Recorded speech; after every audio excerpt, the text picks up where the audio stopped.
आप धीरे धीरे अपने समाज सेवा की जो स्थितियां हैं उनको आप राजनीति से जोड़ रहे हैं, तो समाज सेवा तो तय है कि राजनीति से हट करके भी की जा सकती है। तो राजनीति को आप किस नजरिए से देख रहे हैं? धर्म है, सेवा है, या फिर एक सत्ता का एक अलग से लोभ भी जो है? राजनीति व्यवसाय बन चुका है कि आप सामाजिक वर्ग में पक्षपात करते हैं। यादव समाज के समर्थन में जब आप रहते हैं तो उसके सामने भूमिहार की बात होती है, और भूमिहार के समर्थन में रहते हैं तो उस समय यादव की बात करते हैं। जी, वो मेरा राजद को भी कहते हैं कि मैं उनका सपोर्टर हूँ। इनफैक्ट अगर कहते हैं भाजपा का भी, तो उनका भी मैं आदमी हूँ, एलजीबी के भी आदमी हूँ, निर्दलीय भी आप तैयार रहते हैं। एक आपका अपना एक सिद्धांत है कि जो प्रश्न पूछ रहे हैं, आपकी लोकप्रियता के साथ साथ आप पर एक दबंग छवि, खड़क तेवर और अहंकार जैसे विशेषण भी चिपकाए है तो है।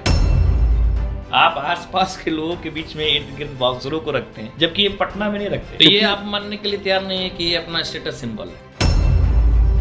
आप सामाजिक कार्यों के आड़ में राजनीतिक प्रचार का बढ़ावा देते हैं। जो लोग प्रश्न पूछ रहे हैं, मैं दावे के साथ कह सकता हूँ कि वो नहीं तो उनसे संबंधित कोई ना कोई व्यक्ति कभी ना कभी आके हमसे काम लिए होंगे।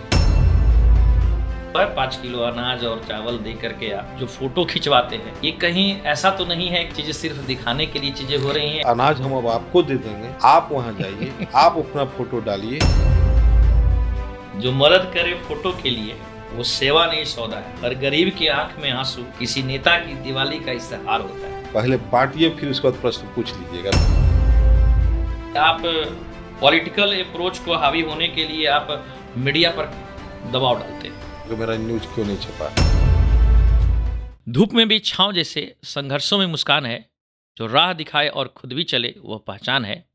न रुके न झुके न थके कोई कदम, यह खास नाम नहीं युवाओं की जान है।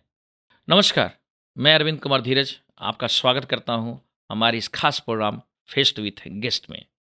जी हाँ, सर्वविदित है कि हम लोग इस चैनल के तहत, इस कार्यक्रम के तहत हम ऐसे शख्सियत से आपको रूबरू करवाते हैं जो कहीं न कहीं किसी न किसी क्षेत्र में अपना खास पहचान बना सके, चाहे वह राजनीति का क्षेत्र हो, या फिर खेल का क्षेत्र हो, कला या संस्कृति का क्षेत्र हो, या फिर सामाजिक या व्यावसायिक। जी हाँ, इसी श्रृंखला को आगे बढ़ाते हुए आज इस खास महा एपिसोड में एक ऐसे शख्सियत से आपको रूबरू करवाने जा रहे हैं जिनका नाम लगभग हर घरों में चर्चा का विषय बना होता है। आज के इस कार्यक्रम में खास मेहमान हैं लोजपा रामविलास पार्टी के प्रदेश उपाध्यक्ष माननीय डॉक्टर प्रकाश चंद्रा जी। डॉक्टर प्रकाश चंद्रा जी, आपको हमारे इस कार्यक्रम में बहुत बहुत स्वागत है। नमस्कार आपकी टीम को, आपको धीरज जी। दरअसल एक ऐसे पॉडकास्टिंग का हमारा प्लानिंग था जिसमें हम चाह रहे थे कि आपके जितने भी संघर्ष है जीवन के, वो हमारे जितने भी जनता लोग हैं वो सुने। इस पॉडकास्टिंग को शुरुआत करने से पहले जनता, चाहे दर्शक, चाहे जो भी कह ले, वह एक आपके तरफ से एक आश्वासन चाहेगी कि आज जो भी बातें होंगी एक खुली किताब की तरह रखी जाएंगी, जिसमें ना ही कोई छल है, ना ही कोई छलावा है, ना कोई एक राजनीतिक सोच है। आप जो हैं बस वो चाहते हैं दर्शक कि मैं उसको देखूं। आप दाऊद नगर के एक सामान्य व्यक्ति से बात कर रहे हैं, जिनकी कार्यशैली सामान्य है, जो खुद भी सामान्य है, जो आपके बीच से हैं और जो सामाजिक कार्यों में रुचि रखते हैं। जब आप किसी राजनेता से बात करते हैं तो अपने व्यूज के साथ जी। अपना इनपुट भी डाल देते हैं। बिल्कुल बिल्कुल। लेकिन मैं तो जो अंदर से हूँ वही आपको बाहर दिखूंगा, तो कहने की कोई ज़रूरत नहीं। मैं जो प्रकाश चंद्रा है वही आपके सामने दिखेगा अभी भी। सामान्य तौर पर देखिए, कोई भी इंटरव्यू होता है, चाहे कोई भी पत्रकार आपसे मिलते होंगे, चाहे किसी प्रकार की पॉडकास्टिंग हो रही होगी, तो उसके एक मुख्य मकसद कुछ और होता है। हमारा ये जो पॉडकास्टिंग है, इसका एक खास अट्रैक्शन क्या है कि हमारे द्वारा कोई क्वेश्चन आपको पूछा नहीं जाएगा और ना ही कहा जा रहा है। ये दरअसल हमारे स्टूडियो की तरफ से सोशल मीडिया में एक मौका दिया गया था दर्शकों को कि डॉक्टर प्रकाश चंद्रा जी के बारे में आप क्या जानना चाहते हैं और आपके मन में क्या सवाल है। और वह सारे सवाल जो है हमारे यहाँ पर मोबाइल में आए हुए हैं, और मैं कुछ नहीं करूंगा, बस ये प्रश्न और उत्तर के रूप में यह पूरा का पूरा पॉडकास्ट। ये तो और भी अच्छी बात है कि दाऊद नगर के जो लोग, जो मेरे अपने हैं, दाऊद नगर ही नहीं बल्कि इस जिले के लोग, जी बिल्कुल, जो मेरे अपने हैं, और वो अगर मेरे कुछ जीवन के अनछुए चीज़ों को अगर जानना चाहते हैं, जो वो नहीं जान पाए हैं, तो ये मुझे खुशी होगी उन्हें बता करके। आज मैं चाहूंगा कि कुछ अगर अनछुए पल अगर छूट भी जाए हम लोग की तरफ से, तो आपकी तरफ से भी वो बातें आ जाए। नहीं, बिल्कुल, ताकि बिल्कुल सारी बातें हो सके। शुरुआती दौर में मैं आपकी जो जीवनी है, कहाँ से जन्म हुआ और जन्म से लेकर अभी तक किस तरीके से, बहुत कम शब्दों में मैं चाहूंगा कि पहले आप अपना मेरी परिचय माँ दे दें। उर्मिला किरण, पिता श्री भगवान प्रसाद, जी दाऊद नगर के पुरानी शहर में। हम लोग का परिवार आपने देखा होगा 1915 का बना हुआ शिफा मिल। इसके साथ ही मेरे दादाजी स्वर्गीय राम सेवक प्रसाद जी दाऊद नगर में खुद को स्थापित किए। बिजनेसमैन परिवार है। परिवार के सारे सदस्य बिजनेस में हैं। मैं अपने माता पिता का पहला संतान हूँ। बाकी 2 भाई वो भी व्यवसाय में, 2 बहनें हैं जिनकी शादी हो चुकी है और विभिन्न स्थानों पर रहते हैं। आपकी प्राथमिक शिक्षा कहाँ मेरी से? प्राथमिक शिक्षा सबसे पहले मेरा एडमिशन हुआ था विद्या निकेतन में। अच्छा। बाद में कुछ दिनों के लिए, बहुत थोड़े दिनों के लिए विद्या आदर्श निकेतन में आप कितने वर्ष तक पढ़ाई की? विद्या निकेतन में मैं 3 सालों तक पढ़ा। 3 साल? 3 साल। अच्छा। उसके बाद फिर मैं 1 साल पढ़ा आदर्श बाल विद्या मंदिर में। हाँ और 1 साल पढ़ा बाल विकास विद्या मंदिर में।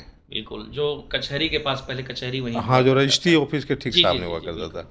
उसका स्थापना किए थे नंद किशोर सर जी और अवधेश सर जी, दोनों मिलकर के। जी। दोनों विद्या निकेतन से अलग ही हुए थे। लेकिन विद्या निकेतन का छाप सबसे ज़्यादा मेरे जहन में आज भी है, क्योंकि उसका जो स्लोगन है ज्ञानशील एकता विद्या निकेतन, एक तो ये। दूसरा, उस समय हम लोग सभी प्राइवेट स्कूल के बारे में जानते भी नहीं थे। सरकारी विद्यालयों के छात्र हुआ करते थे, तो हम लोगों को लगता था कि इंग्लिश स्कूल में पढ़ने जा रहे हैं, जबकि वो इंग्लिश माध्यम का स्कूल नहीं है। आज भी नहीं है, हिंदी माध्यम का स्कूल है। लेकिन प्राइवेट का मतलब हम लोग समझते थे कि हम लोग इंग्लिश मीडियम स्कूल में पढ़ने जाते हैं। पढ़ने में मैं अच्छा था। उसके बाद मानना पड़ेगा उस स्कूल के समय काफी मॉनिटरिंग होता था सुरेश सर की तरफ से। हाँ, सुरेश सर जी के डेडिकेशन को, मतलब आज ज़रूरत है नई पीढ़ी के शिक्षकों को या स्कूल के संचालकों को सीखने की। साइकिल लेकर के हर विद्यार्थी के घर जाना, अगर कोई विद्यार्थी नहीं आया है तो पहुंच जाना। बच्चों के मन में उनका भय नहीं था, वो अनुशासन था, जिसकी आज घोर कमी है। आज गुरु और शिष्य की परंपरा जहाँ बिखर गई है, टूटी नहीं बिखर चुकी है। शिक्षक डरते हैं अपने छात्र छात्राओं को रेगुलेट करने में, उनको कंट्रोल करने में। उन्हें भय होता है कि गार्जियन ही जाकर उनके खिलाफ मुकदमा न लिखा जाए। ऐसा ही बच्चे भी उस तरह के नहीं है जो शिक्षक को शिक्षक की तरह आदर कर सके। यही कारण है कि सीखने की प्रवृत्ति घटी है। समाज में जो अराजकता, जो कानून व्यवस्था की स्थिति खराब आपको दिखाई देती है, उसका एक मूल कारण यही है कि हम बच्चों को अनुशासन नहीं दे पा रहे हैं, न घर में और न अनुशासित करने दे रहे हैं अपने गुरुजनों को। तो विद्या निकेतन अनुशासन के कारण जाना जाता था। आज भी हमारी स्मृति में है सुरेश सर जी, उनके स्वर्गीय भाई रमेश सर जी, और सभी शिक्षकगण। बाद के दिनों में पटेल हाई स्कूल, उसके बाद फिर आप high school, Patel high school में 6th में मैं एडमिशन लिया। उस समय मैं पूरे स्कूल में टॉप भी किया था, क्योंकि विद्या निकेतन से आया था, बाल विकास विद्या मंदिर से। तो वहाँ बच्चों को थोड़ा पर्सनली मेहनत किया जाता था, मॉनिटर किया जाता था। और क्लास 6 इसका मतलब ये हुआ कि उच्च जो शिक्षा आपने जो हाई स्कूल वाला लिया वो पटेल हाई स्कूल से 10th तक आप वहीं रहे? हाँ, वहाँ से मैट्रिक करने के बाद फिर मैं चला गया क्वींस इंटर कॉलेज वाराणसी। वहाँ से इंटर करने के बाद फिर ग्रेजुएशन और पीजी मैंने BHU से किया। अच्छा। और बाद के दिनों में मगध विश्वविद्यालय में डॉक्टर राजकुमार थे वहाँ पे प्रोफेसर, उनके अंडर में मैंने PhD किया। उसके बाद मैं व्यवसाय में आ गया। और तो आपकी जो PhD होना ये व्यवसाय में आने से पहले की कहानी है या फिर व्यवसाय? नहीं, व्यवसाय में आने के जस्ट पहले की कहानी है। और जैसे ही PhD अवार्ड हुआ, PhD में आप कोई टॉपिक पे रिसर्च? हाँ, टॉपिक था Max Muller and his British attitude to India. अच्छा। और उसके बाद जैसे ही मेरा PhD अवार्ड हुआ, उसके तुरंत बाद JPSC से निकला था लेक्चरशिप का प्रश्न उठता है सर, जो भी है जनता की तरफ से भी एक बात आती है, डॉक्टर प्रकाश चंद्रा जब आप टाइटल डालते हैं तो कई लोग के मन में ये सवाल उठता है, इसलिए मैं चाह रहा हूँ कि मेडिकल के डॉक्टर हैं या फिर मेडिकल के डॉक्टर है या फिर डॉक्टर की उपाधि लेने के लिए एक अलग तरीके से भी कुछ लोग अपना तरीका अपनाते हैं। लोगों का सोचना भी सही है, क्योंकि जो शैक्षणिक व्यवस्था है और शिक्षा का जिस तरह प्रकार से स्तर गिरा है, बिल्कुल यह कहने में जरा भी गुरेज नहीं है कि ये सरकारी शिक्षण संस्थानों के प्रति लोगों के मन में विश्वास घटा है।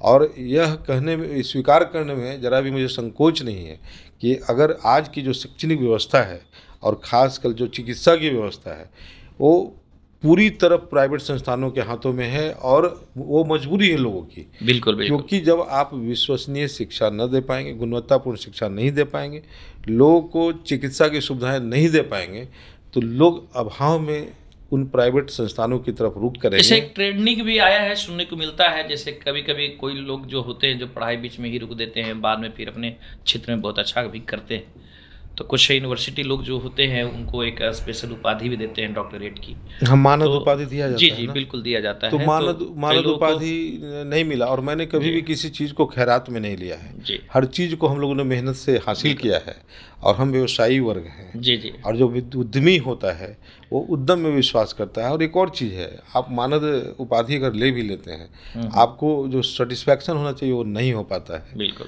और मैं आपको बताऊं कि जब मैंने इंटर की परीक्षा दी थी, उस समय राजनाथ सिंह जी शिक्षा मंत्री हुआ करते थे उत्तर प्रदेश का, और कल्याण सिंह मुख्यमंत्री हुआ करते थे। हाँ हाँ नकल अध्यादेश आया था, बहुत सारे लगभग 30-40% स्टूडेंट वहाँ पे एग्ज़ाम छोड़ दिए थे उत्तर प्रदेश में। मैं उस दौर में पास किया हूँ।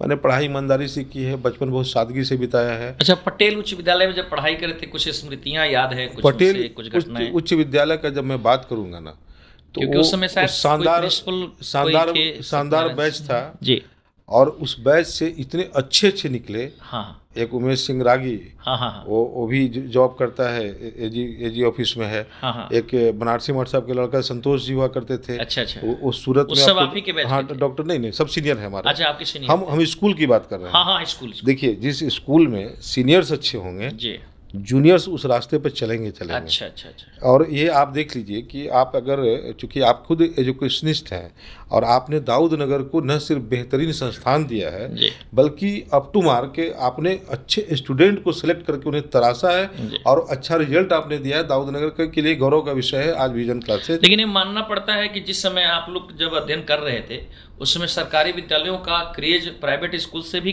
कहीं ज्यादा हुआ करता था। वहीं पे मैं आ रहा हूँ। उसका कारण था कि जब हम लोगों का एडमिशन हुआ, तो एक तो अच्छे बच्चे थे जी।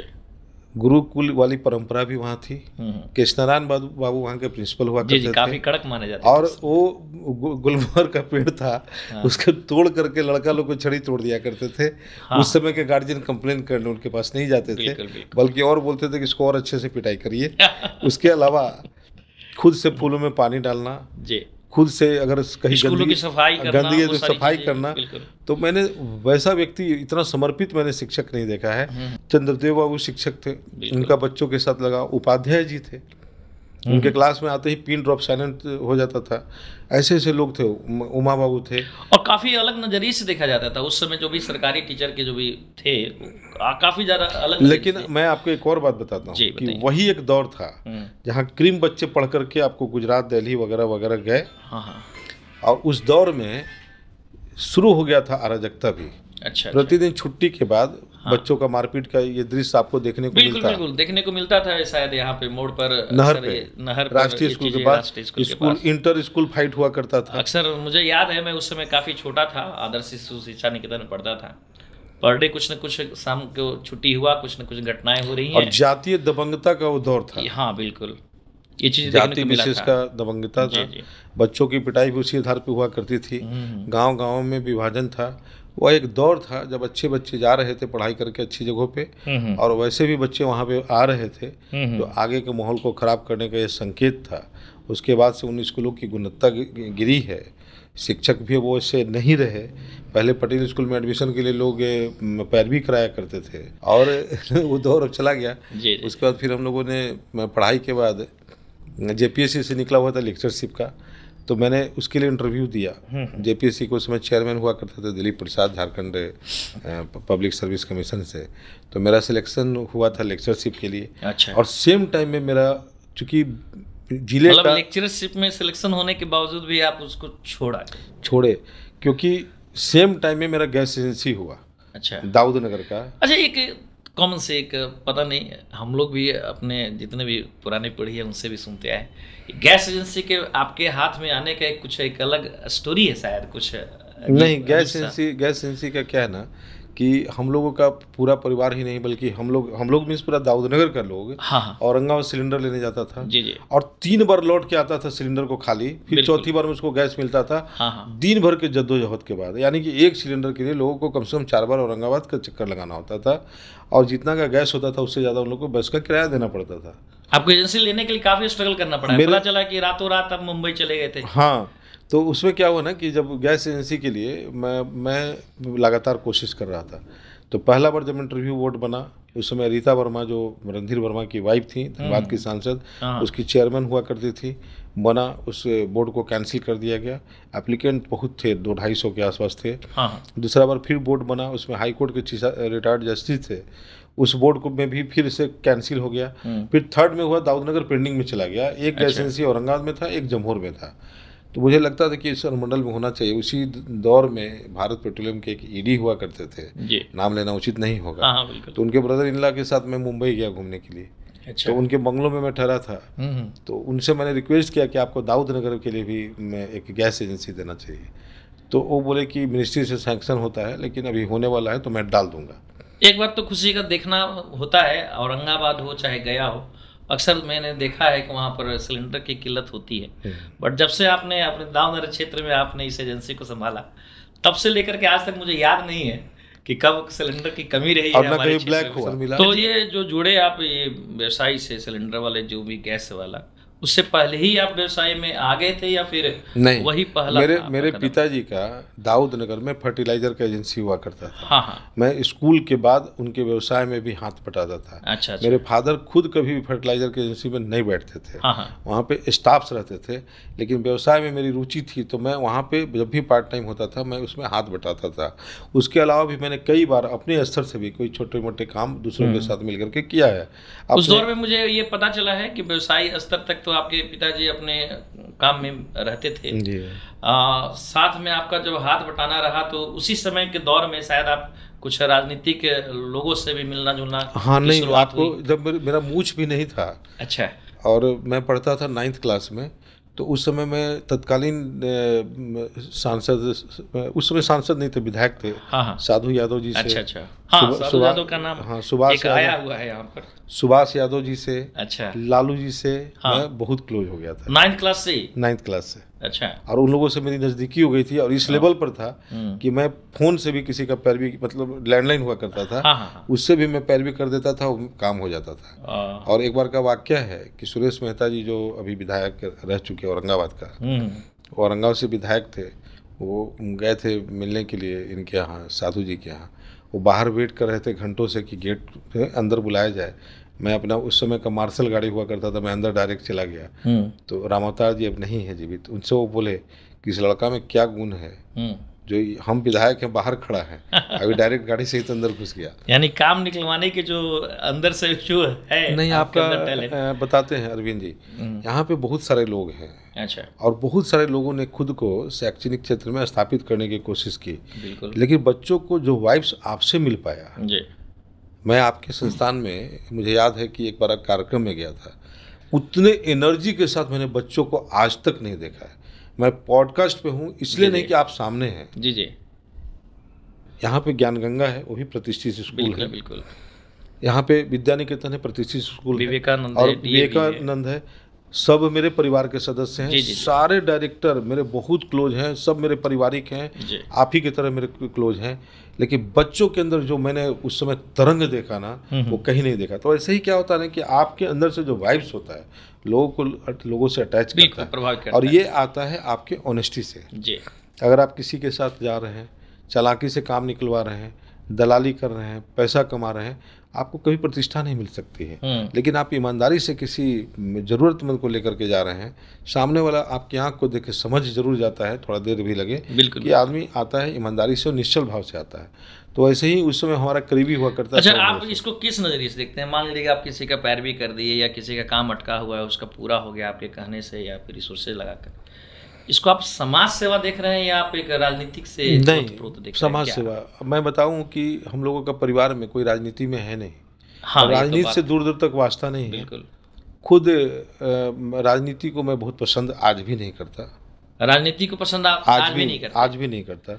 तो ऐसा नहीं लग रहा है कि आप धीरे धीरे अपने समाज सेवा की जो स्थितियाँ जो आपके मन में चलती रहती हैं, उनको आप राजनीति से जोड़ रहे हैं? नहीं, आपको मैं बता रहा हूँ, तो समाज सेवा करते करते कब मुझे पता भी नहीं चला कि, या फिर कहें कि लालू जी की प्रेरणा से। हाँ। लालू जी ने 2015 में मुझे टिकट देने के लिए जबरन उकसाया। अच्छा अच्छा मैं किसी अन्य व्यक्ति को टिकट दिलाने गया था। वो एक बार नहीं, दो बार, तीसरी बार जब बोले अच्छा कि तुम अपना बायोडाटा जमा करो, हमने सर हमको बायोडाटा क्या जमा करो, आप तो जानते ही हैं। बिल्कुल। लेकिन मुझे लग रहा था कि मेरा मजाक बना रहे हैं ऐसे ही। लेकिन मैंने देखा कुछ सीरियस हो गया टिकट को लेके। अच्छा। और आप अभी भी पूछ सकते हैं आदरणीय रामचंद्र पुडवे से, भोला यादव जी से, कि मेरा टिकट फाइनल हो गया था। बाद में कुछ ऐसी परिस्थितियां बीच में उत्पन्न की गई आपके बारे में, जो ऐसा हमेशा होता है कि कोई कमजोर वर्ग का व्यक्ति जब आगे बढ़ने लगता है, ताकतवर लोग घबरा जाते हैं, क्योंकि वो आपको अपने समकक्ष आप खुद से ऊपर नहीं जाने देते हैं। उस समय भी ऐसी स्थितियाँ बनी कि इस क्षेत्र से चुनाव लड़ चुकी एक नेत्री हैं, नाम नहीं लूँगा मैं। अच्छा अच्छा।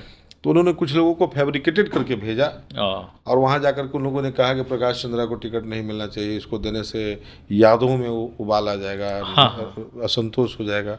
तो जब राष्ट्रीय अध्यक्ष जी ने मुझे बुला के बोला कि तुमको नहीं लड़ाएंगे और टिकट मिला फिर वीरेंद्र बाबू को, तो मुझे जरा भी असहज नहीं लगा, मैं खुश हो गया था।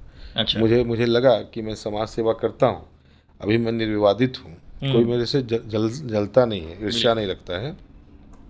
जैसे ही मैं राजनीति में पैर रखूँगा, लोगों को ईर्ष्या होने लगेगी, जिस व्यक्ति को मैंने मदद भी किया वो भी मेरा पैर खींचेगा। बिल्कुल। उस समय मैं खुश हो गया था और मैं फिर से अपने काम में उसी तरह समाज सेवा और बाकी कामों में मैं लग गया था।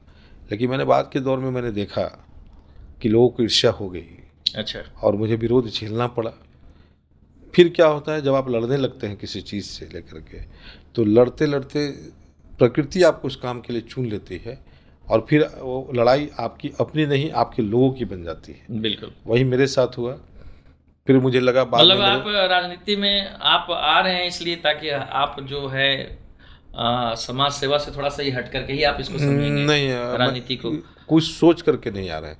आपको हम बताएं ना कि आप दौड़ते दौड़ते कब धावक बनकर मेडल जीते आपको पता ही नहीं चला। बिल्कुल बिल्कुल। आप पढ़ते पढ़ते, आप जब पढ़ाई कर रहे थे, तो हम यकीन के साथ कह सकते हैं कि आपने कभी नहीं सोचा होगा कि मुझे यहाँ स्कूल खोलना है। होता ही है बचपन में। लेकिन आप पढ़ रहे थे, पढ़ने के बाद कुछ लोगों ने आपको बुलाया कि आप मेरे यहाँ भी थोड़ा सा टाइम दीजिए। बिल्कुल। वो टाइम फिर पार्ट टाइम से हो गया फुल टाइम, और करते करते कब आप यहाँ पे शैक्षणिक संस्थान के मतलब यदि मैं कहूँ तो मुख्य मकसद अभी फिलहाल एट प्रेजेंट आपका क्या है? अभी भी, कल भी समाज सेवा था, आज भी समाज सेवा है। तो समाज सेवा तो तय है कि राजनीति से हट करके भी की जा सकती है। हाँ, वही हम बोल रहे हैं ना। मैं ये चुनाव तो मुझे लड़ना ही नहीं था, ऐसे नाम चुनाव मुझे लड़ना ही नहीं था। अच्छा। आदरणीय लालू प्रसाद जी ने ये बात जब मैं पॉडकास्ट के माध्यम से कह रहा हूँ, तो आज भी मैं आपको स्वीकार करने में जरा भी गुरेज नहीं है कि लालू जी के साथ, यानी कि राजनीति में लाने का श्रेय मैं लालू जी को जाता है। अच्छा। लालू जी मुझे लगातार, जब वो रांची में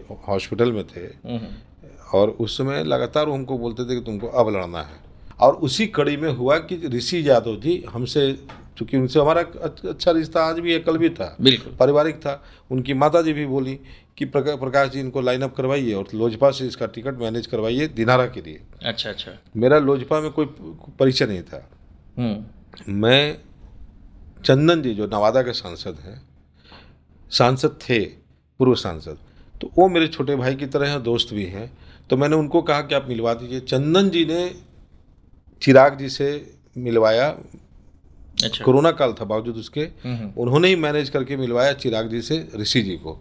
ऋषि जी दिनारा से चुनाव लड़ना चाहते थे, लोजपा से। अच्छा। लोजपा उस समय एनडीए से अलग नहीं हुआ था।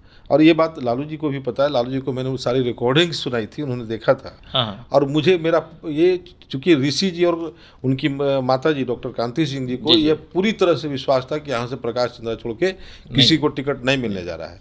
लेकिन बाद में लालू जी के ही एक करीबी व्यक्ति के द्वारा हमको थोड़ा मिसगाइड करके एक गलत बात लालू जी से कहवाया गया। अच्छा। जिसके कारण गुस्से में उन्होंने मेरा टिकट काट लिया। और उस बात का मैंने जिक्र कांति सिंह जी से किया। राजनीति और समाज सेवा में ही फर्क है। समाज से भी सीधा चलते हैं और राजनीति लोग कभी सीधा नहीं चलते। मैं बहुत सारे प्रश्न मेरे पास जो आए हैं सबको ओवरऑल इस बात को पूरा कर लेते जी बिल्कुल। उसमें क्या हुआ कि फिर मेरा टिकट कट गया। अब जब टिकट कट गया तो फिर हमारे जो समर्थक थे उद्वेलित हो गए। और सबने कहा कि नहीं, आपको किसी कीमत पर लड़ना है। मुझे भी लगा कि कोई अंडर एस्टिमेट तो नहीं कर रहा है मुझे इस नाम पे कि इसके पास तो जातीय वैल्यू नहीं है, तो एक बार अपनी ताकत दिखा देते हैं। इसी कड़ी में मैंने चुनाव लड़ गए। अब जब चुनाव लड़ गए तो मैं तो हारा नहीं जी। ओबरा के उन 41,000 लोगों ने जिन्होंने मुझे वोट दिया था, उनकी उम्मीदें हार गई थी। अब उनकी उम्मीदों पर खरा उतरने के लिए मुझे चुनाव लड़ना है। जी, ओवरऑल मुझे निष्कर्ष यही निकल रहा है कि जब तक आप समाज सेवा कर रहे थे तब तक आपके तरफ से या पब्लिक की तरफ से जो चीज़ें थी रिलेशन, जैसे ही राजनीति में आप कूदते हैं तो बहुत सारे ऐसे लोग हैं जो आपके विरोधी बन जाते हैं, वही जो आपके सपोर्टर में थे। तो राजनीति को आप किस नज़रिए से देख रहे हैं? धर्म है, सेवा है, या फिर एक सत्ता का एक अलग से लोभ जिसको आप कह सकते हैं? राजनीति का कोई धर्म नहीं होता, राजनीति सेवा का माध्यम नहीं हो सकता। राजनीतिक व्यक्ति जो भी है, हाँ हाँ, वो भले ही कहें कि हम सेवा भाव से आए हैं, लेकिन यह लोगों के लिए, जिस तरह से व्यवसायियों के लिए हमारा रोजगार होता है व्यवसाय, जी जी, राजनीति आज व्यवसाय बन चुका है। यानी आप ये मानने को तैयार हैं कि राजनीति राजनीति व्यवसाय बन चुका है, व्यवसाय बन चुका है? बिल्कुल। लेकिन मेरा मूल व्यवसाय मेहनत करके, क्योंकि मैं उद्यमी हूँ, उद्यमी परिवार से हूँ, और मेरा मूल व्यवसाय जो है आप व्यापार अभी करना है। फिलहाल अपने आप को क्या समझ रहे हैं? नेता समझ रहे हैं या एक बिजनेसमैन समझ रहे हैं, या फिर और कुछ? मैं सबसे पहले एक उद्यमी हूँ, उसके बाद समाजसेवी हूँ। उद्यम से जो मुझे धन प्राप्त होता है, जो मैं कमाता हूँ, जी, उसे ही मैं समाज सेवा में खर्च कर पाता हूँ। पूरी जर्नी में एक सोचा जाए, इतनी लंबी जर्नी रही आपकी समाज सेवा का, दावनगर के एरिया में कोई एक खास ऐसा कुछ 2-4 उपलब्धियां आपके वजह से ऐसी कुछ प्रभाव पड़ा हो समाज में, कुछ मैं जानना चाहूँगा। देखिए, सबसे पहला आप प्रभाव ये देखेंगे कि यह जो क्षेत्र है वो जातीय हिंसा का गवाह बना है। बिल्कुल। यहाँ पे माले भी रहा है, यहाँ पे जाति के नाम पे लोग वोट मांगते रहे, यहाँ पे जातीय घृणा बहुत है। हाँ हाँ, यहाँ पे एक साथ कभी भी यादव और भूमिहार नहीं बैठा करते थे। लेकिन ये प्रयोग मैंने किया, मेरे ऑफिस में जब आप जाएंगे तो वहाँ राजपूत, भूमिहार, यादव, बनिया सब एक साथ बैठे होंगे। हैंड्स ऑफ प्रकाश चंद्रा की टीम में जो लोग हैं वो जातीय धारणाओं को, जातीय दुराग्रहों को तोड़ करके एक साथ काम करते हैं।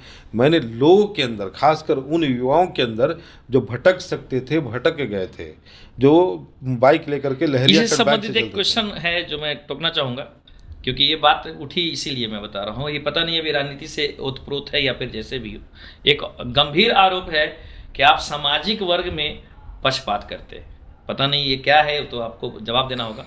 यादव समाज के समर्थन में जब आप रहते हैं तो उसके सामने भूमिहार की बात होती है, और भूमिहार के समर्थन में रहते हैं तो उस समय यादव की बात करती है। नहीं, ऐसा इसका नहीं, क्या मतलब? ऐसा नहीं, लोगों को लगता होता क्या ना, हाँ, कि आप चीज़ों का विश्लेषण करने के लिए आपके पास एक बड़ा हृदय होना चाहिए और एक खुला दिमाग होना चाहिए। जो व्यक्ति संकुचित है वो सिर्फ आरोप लगा सकता है। हम इसको संकुचित मानसिकता के अधीन कर सकते हैं। नहीं तो आप इसको समझिए कि जो भी व्यक्ति मेरे साथ हैं, जैसे संजय सिंह सोम जी हैं, तो हम लोग 25 सालों से साथ हैं। बिल्कुल। संजय पटेल जी जदयू में हैं, दूसरी जाति से मेरे साथ हैं तो हैं। मेरा जो सबसे करीबी व्यक्ति है, ब्रजेश नाम है, वो जाति का भूमिहार है। हम खुद जाति का वैश्य हैं, और जातीयता तो हम तब करते हैं जब सिर्फ वैश्यों की टीम लेके चलते। मेरे साथ ब्राह्मणों की टोली है, मेरे साथ राजपूतों की टोली है, और हम सबको साथ लेकर के चलते हैं। अब इसको हम बताते हैं, हम किसी के सामने किसी के बात नहीं, आपको एक चीज इसको पूरा कर देते हैं। किसी के सामने किसी की बात नहीं करते। जो गलत करता है मैं उसको नाम लेकर के बोलता हूँ, ये गलत किया। आपने देखा होगा कि एक भूमिहार समाज के व्यक्ति के कारण हम लोगों ने कितनी बड़ी लड़ाई लड़ी थी जी। और उस समय मेरे ऊपर यह आरोप लगा था कि ये एंटी यादव है। बिल्कुल बिल्कुल। इस बात को यहाँ से लेकर के पटना तक प्रचारित करने की कोशिश की गई। लालू जी के परिवार को इस बात को समझाने का कोशिश किया गया, लेकिन वो इस बात को मानने के लिए तैयार नहीं हुए, क्योंकि एक बड़े नेता हैं, सोच बड़ी है, विश्लेषण की क्षमता बड़ी थी। बिल्कुल। उन्होंने मुझे समझा और मुझे सही समझा। बाद के दिनों में आपने देखा होगा किसी ने कहा कि ये एंटी भूमिहार हैं। तो होता क्या है रविंद्र जी कि अगर आपका झगड़ा किसी बात को लेकर के, मतभेद हमारा आपसे होता है, इसका मतलब ये नहीं कि हम आपके जाति के विरोधी हो गए। ये किसी व्यक्ति का व्यक्ति के साथ हो सकता है। अगर ऐसा नहीं है तो आप हाल के दिनों में ही कुछ घटनाओं को उठा करके देखें। भूमिहार ने भूमिहार पे गोली चला दी, भूमिहार ने भूमिहार की हत्या कर दी, यादव ने यादव पे गोली चला दी, यादव ने यादव की हत्या कर दी। आप अगर समाचार पत्र माध्यमों को पढ़ते होंगे तो आप देखते होंगे कि बहुत सारी ऐसी घटनाएं कि भाई ने अपने भाई को मार दिया, पिता ने बेटे को मार दिया। तो वो तो अपनी ही जाति के थे, कोई दूसरे थे नहीं। तो ऐसा नहीं लग रहा है कि आप, ठीक है आपने हमको बताया कि इसे सारे जितने भी लोग हैं हमारे इर्द गिर्द हैं, सगे संबंधी है, इसका भी एक नुकसान आपको राजनीति में होता है? हाँ, होता है, होगा। लेकिन आप एक चीज़ बताते हैं, आप अपनी सामाजिक चरित्र को नहीं छोड़ सकते। मैं अपने व्यक्तित्व प्रकाश चंद्रा को किसी भी कीमत में, हर हाल में जीवित रखूँगा। मैं अपने ज़मीर को मरने नहीं दूंगा। इसका चलिए नुकसान ये तो सामाजिक चरित्र अगर देखिए, अगर मुझे नुकसान और फायदे के बारे में सोचना होगा जी जी, तो मैं व्यवसाय करूंगा ना, जहाँ सिर्फ फायदा ही फायदा होगा। बिल्कुल वहाँ बिल्कुल। फिर मैं इस काम में क्यों आता? सामाजिक चरित्र में तो आपने कहा कि मैं जातिवाद नहीं लाता, जो हमारे सामने आते हैं मैं अपने हर भरपूर प्रयास करता हूँ। एक आपके पास ये आरोप भी है कि आप राजद को भी कहते हैं कि मैं उनका सपोर्टर हूँ, इनफैक्ट अगर कहते हैं भाजपा का भी तो उनका भी मैं आदमी हूँ, एलजीबी के भी आदमी हूँ, निर्दलीय भी आप तैयार रहते हैं। पता नहीं, एक आपका अपना एक सिद्धांत है कि आप एक चीज़ समझिए, मैं 22 वर्षों तक राजद में रहा, मैंने राजद का झंडा ढोया जी। एक बार मैंने लालू प्रसाद जी, आदरणीय लालू प्रसाद जी को यह बात कहा था। मैंने उनको कहा था कि सर एक बनिया का नाम बताइए जिसको आपने एमएलसी न बनाया हो, जिसे आपने विधायक न बनाया हो, प्रदेश का अध्यक्ष न बना के रखा हो और आपके साथ हो निस्वार्थ। मैंने एक कार्यकर्ता के तौर पर इस क्षेत्र में सबसे ज़्यादा सेवा राष्ट्रीय जनता दल में रह करके किया है। जब मैं होता था, अगर राष्ट्रीय अध्यक्ष जी यहाँ आते थे, आप देखते होंगे कि अरवल से लेकर के औरंगाबाद तक गेट गड़ जाता था। बिल्कुल। यहाँ वहाँ स्वागत होता था, सैकड़ों गाड़ियों का काफिला होता था। ये प्रकाश चंद्रा का दिन था। जब से मैंने राजद छोड़ा है वो दौर लोग देखना भूल गए। लोगों ने नहीं देखा होगा कि अब सैकड़ों गेट गड़ते होंगे। यहाँ पे इतने सारे प्रतिनिधि है, 6 सीटें महागठबंधन के पास है। बावजूद उसके अब जब उनके नेता आते होंगे, कहीं ढोल नगाड़ों की आवाज़ यहाँ हमारे रास्ते में नहीं सुनाई देता होगा। जी। वो मेरा पहला ये मेरा नहीं, पहला नहीं, उसको मैंने ईमानदारी से किया। जदयू का शासन होने के बावजूद, मैं बनिया वर्ग से होने के बावजूद, अपने लोगों का समर्थन राजद को न मिलते हुए देखने के बावजूद, मैंने हमेशा राजद के लिए गली गली घूम के वोट मांगा, गर्मियों में मांगा। और उतना ही नहीं, कभी मैंने पार्टी नहीं बदली, जबकि बहुत दबाव पड़ता था मुझे। बाद के दिनों में जब टिकट नहीं मिला तो हमारे लोगों ने मुझे उत्तेजित किया कि भैया आपको लड़ना पड़ेगा। और मैंने अपनी ताकत का यही तो आरोप है कि आपको टिकट नहीं मिला, इसके वजह से आपने पार्टी छोड़ा। नहीं, आरोप नहीं है, आपको बताते हैं। टिकट न मिलने पर जो बेटा है वो पार्टी छोड़ के चले जाएगा। हाँ, वो तो है, बिल्कुल हो जाता है। दूसरी बात है कि राष्ट्रीय जनता दल में जितने भी नेता हैं, सब लोग इधर से उधर घूम घूम करके फिर वहाँ पे आए हैं। बिल्कुल बिल्कुल। हमारा तो कम से कम चरित्र रहा है, जब तक हम रहे साथ रहे। हम जब वहाँ से हटे तो बोल के हटे कि सर कमिट किए थे आप, टिकट नहीं दिया, मैं लड़ने जा रहा हूँ। मुझे खुद लालू जी ने कहा कि जाओ तो 4000 वोट काटोगे। मैंने उनको कहा था कि सर 30,000 से कम वोट आएगा तो हम तो ओवरऑल जैसे सामाजिक चरित्र की बात तो हम थोड़ा सा दरकिनार करके मैं ये समझूं कि राजनीतिक चरित्र की वजह से आपने राजद पार्टी को छोड़कर एलजेपी। नहीं, ऐसा नहीं है। देखिए, आपको बताते हैं, अगर आपका भाई आपका हिस्सा नहीं देगा तो आप क्या करेंगे? बिल्कुल फाइट करेंगे ना। बिल्कुल। अगर आप नहीं लड़ेंगे तो जो लोग आपके पीछे हैं, तो इसमें सर राजनीतिक सिद्धांत का फिर क्या होगा? नहीं, सिद्धांत, राजनीतिक सिद्धांत पहला चीज के पहले मेरी बात है, सिद्धांत मेरा है। मेरा कोई राजनीतिक सिद्धांत नहीं, मेरा सिद्धांत है। और मैं कभी भी आपका राजनीतिक सिद्धांत है या फिर एक सामाजिक सिद्धांत पे नहीं बताते हैं? मैं खुद के सिद्धांत पे चलता हूँ। मेरा सिद्धांत यह है, किसी के साथ धोखा नहीं, किसी के साथ छल नहीं, कमिटमेंट का पक्का। जो कमिटमेंट कर दिए तो कर दिए, उससे पीछे नहीं होना है। अब क्या था कि जब हमको टिकट नहीं मिला तो हम चुनाव लड़े लोजपा से। अभी तक हम लोजपा में हैं। बिल्कुल। अब आप ही बताएं, अगर लोजपा मेरे साथ छल करेगा हम क्या करेंगे? क्या करेंगे आप ही बताइए। आपसे हम पूछते हैं। मेरे पास तो ये जवाब क्वेश्चन भी आया नहीं, हम बताते हैं। लोजपा से यदि टिकट नहीं मिलता है, ओवरऑल जो क्वेश्चन का जो सारांश है वो मैं निकालना आपका, तो आप शायद निर्दलीय चुनाव लड़ लें, आपको बताते या फिर कोई दूसरे पार्टी। अगर इसका उत्तर आप जनता से पूछेंगे जी, तो आम जनता आपको बोलेगी कि अगर उनको टिकट न भी मिलता है तो उनको आना चाहिए। लेकिन वो लोग जो आपसे डरते हैं, जिनको लगता है कि मेरी पार्टी की अस्मिता खतरे में है, जिनको लगता है कि हम जिनके समर्थक हैं इनके आने से चुनाव हार जाएंगे, वो आपसे इस तरह के प्रश्न। एक प्रश्न है सर, मैं इसको थोड़ा सा पढ़ लेना चाहता हूँ कि जब आप एलजीपी से जब आप चुनाव लड़े तो एलजीपी के जो सपोर्टर थे वो सपोर्टर मिला करके आपके 41,000 वोट के आसपास है। बाय द वे, अगर एलजेपी से टिकट नहीं मिला और आप निर्दलीय चुनाव लड़े तो वो सपोर्टर तो आपके नहीं होंगे, तो फिर आप क्या सोच करके आप निर्दलीय चुनाव लड़ने का? अभी जो प्रश्न है, जो बच्चा भ्रूण की अवस्था में है जी, आप उसको कैसे डिटेक्ट करेंगे कि लड़का होगा कि लड़की? हाँ, ये तो बात सही है। दूसरा है कि राजनीति संभावनाओं का होता है। बिल्कुल। मेरा चरित्र सामाजिक है, मेरे कार्य सामाजिक है, लेकिन अगर मैं चुनाव लड़ रहा हूँ तो कहीं ना कहीं मैं राजनीतिक व्यक्ति हूँ। बावजूद उसके राजनीति में मैंने राजनीति को हावी नहीं होने दिया, मैंने अपने सामाजिक चरित्र को आगे रखा।